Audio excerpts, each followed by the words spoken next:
Well, hey there, romance researchers. Welcome to Love Scientists, where we help you with the chemistry of connection, the biology of butterflies, to help you be more successful in romance. And many people believe that when you're out trying to meet somebody, that it's very important to be seductive, charismatic, charming. But what if I was to tell you that there is serious romantic power in being the anti-seducer? According to science.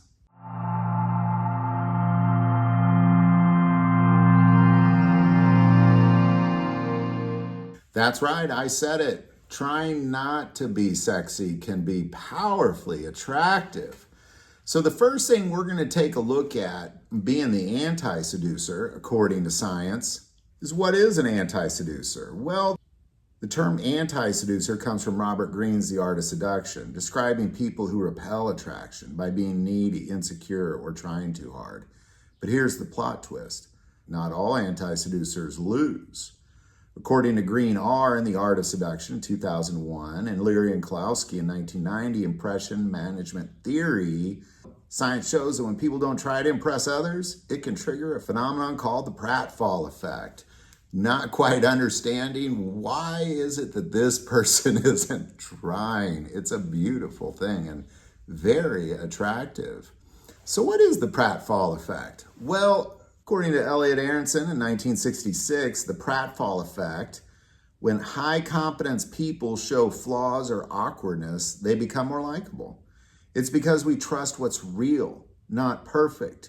And let's face it, reality is rare in the world of digital dating. Specifically, anti-seducers often own their flaws. They're human, and that is the Pratfall effect, and it is very, very magnetic.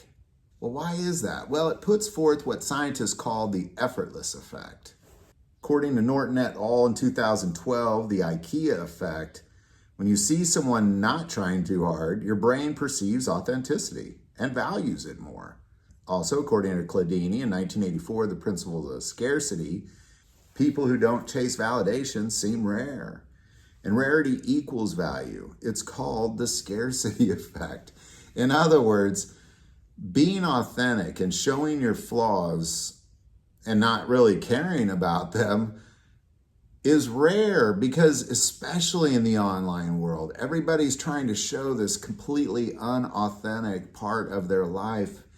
And when you expose your authenticity, it creates a lot of attraction.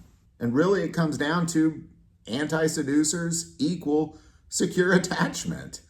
According to Bowlby in 1969 and Ainsworth in 1978, attachment theory, also, according to Hazan and Schachter in 1987, adult romantic attachment, anti-seducers often carry traits of secure attachment.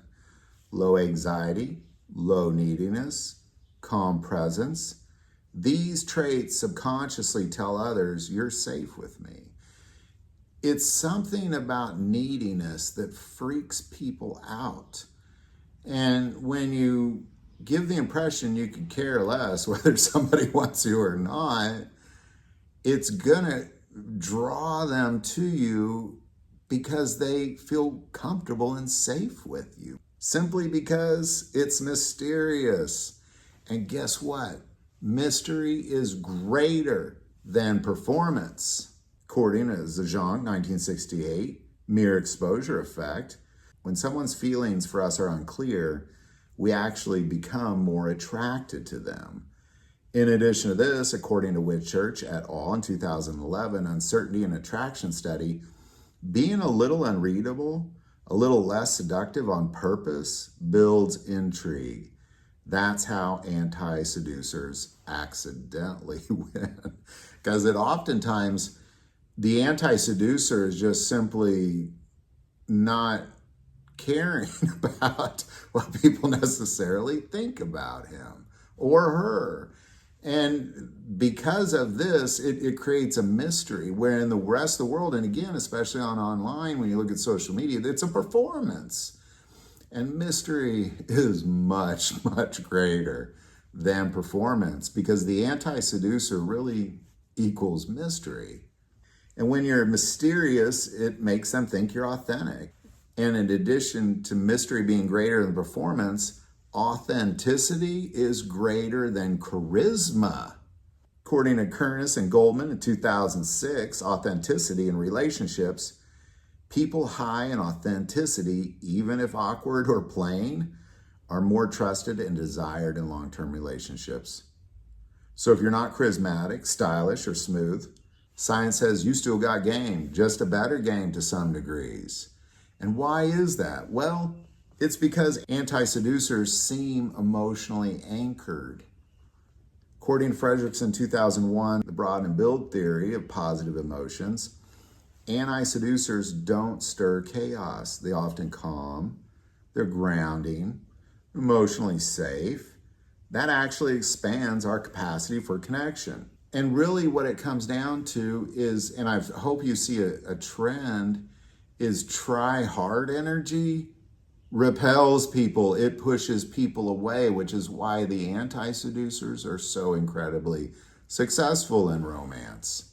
According to Schachter and Singer in 1962, two-factor theory of emotion, when someone's clearly anxious or overperforms socially, others feel it too. It creates emotional dissonance and pushes people away. Because anti-seducers aren't performing. And because of that, they make you feel like you don't have to perform either. And all of us, when you're out trying to meet somebody and you're growing in a relationship, are really looking for that opportunity where you can just let your guard down and be authentic and be who you are. Anti-seducers invite that like crazy. And here's the truth, backed by a mountain of science. The most powerful seduction isn't about power at all. It's about presence, peace, and being real. If you're awkward, low-key, or not the traditional seducer, congratulations.